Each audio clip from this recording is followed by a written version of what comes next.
Welcome to INS TV. We are here with Mr. Nicholas Osbert, the UNICEF India WASH Chief. Hello, sir. Welcome to INS TV. Pleasure. 5 years' time is considering the size of the issue and the complexity of working in India with such a diverse population is really like a world record. If you compare to other countries such as Thailand, it took them like 4 years, and 5 years is really a world record. This being said, it's very important that the government invests on what comes next. Those achievements need to be sustained.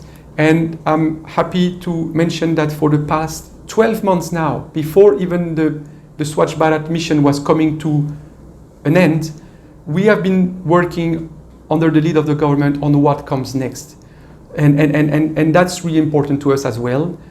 Open defecation free is an achievement at a certain point in time, but it needs to be sustained and it needs to be complemented by other changes that must happen in the field so that this risk of orophycal contamination, meaning people ingesting fecal matters and getting diarrheal disease comes to an end. And the first step is owning and using a toilet. But based on this revolution, we in UNICEF have a lot of hopes that we can build on this to sustain and to do more. Let's remind ourselves that back in 2014, I was told talking about open defecation in India was a taboo, even with the government or with the communities.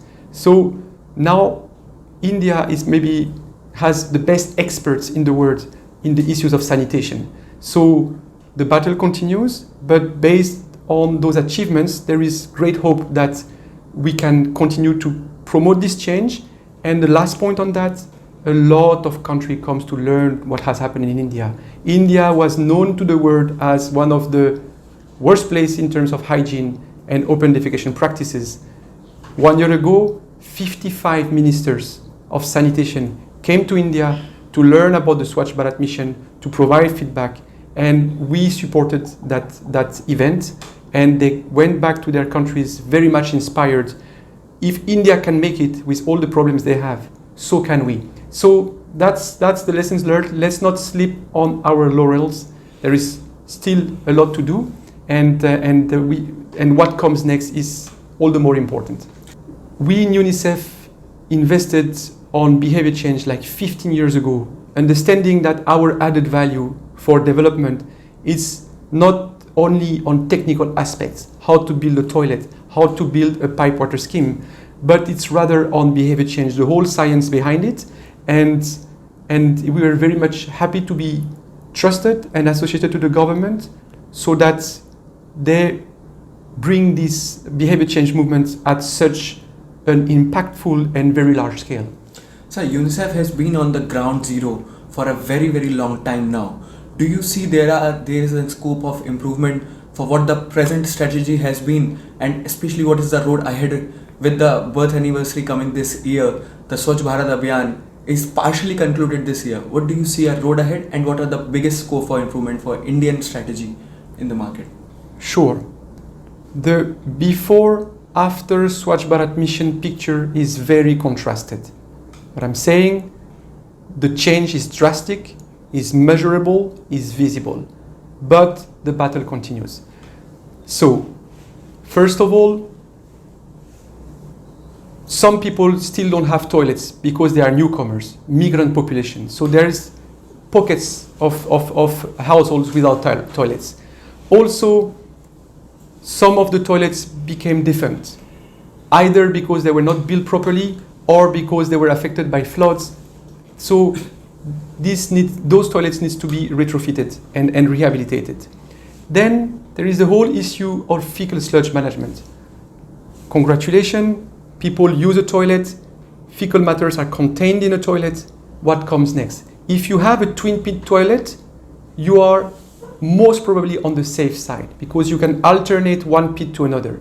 But if you have a septic tank or if you have a sewerage system, then you need to manage the fecal sludge. If this fecal sludge is not managed properly, it goes back in the environment, it goes back in water, it goes back on the hands, and at the end of the day, it goes back in the belly, especially of children who are very much vulnerable to this. So fecal sludge management, solid waste management, grey water management. Grey waters are the water coming out of the kitchens, of the shower. If you just let them run outside, they pollute and they disperse the resource. You need to do a soakaway pit, let them go back on the ground so that they don't contaminate anything and they recharge the underground water.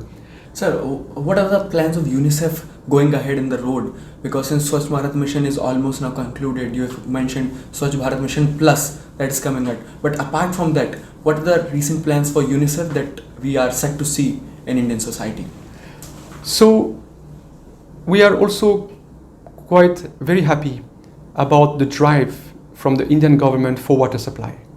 And this program on water supply aims to provide tap water to every house. But again, the clever move here is not just about infrastructure. It's also about water conservation. Again, about behavior change. Our individual responsibilities to preserve water, close the tap, use what we need and not more. A recent report looking at Asian countries was showing that in India, we extract more underground water than the USA and China combined. 80% of this is for agriculture. So we will support that very much.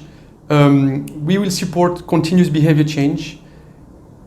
We will continue to support what's happening because this work on the Swachh Bharat is not just for communities, it's also looking at schools, health facilities, and Anganwadi centers. And so that we continue to support and looking at how people are handling water at the house. If you provide safe water at the tap, doesn't mean that the water doesn't get contaminated afterwards. So these are the type of things that we are going to do. And the last point here, what is very interesting on what comes next is that the government is, and I think in a relevant way, targeting the grassroots level.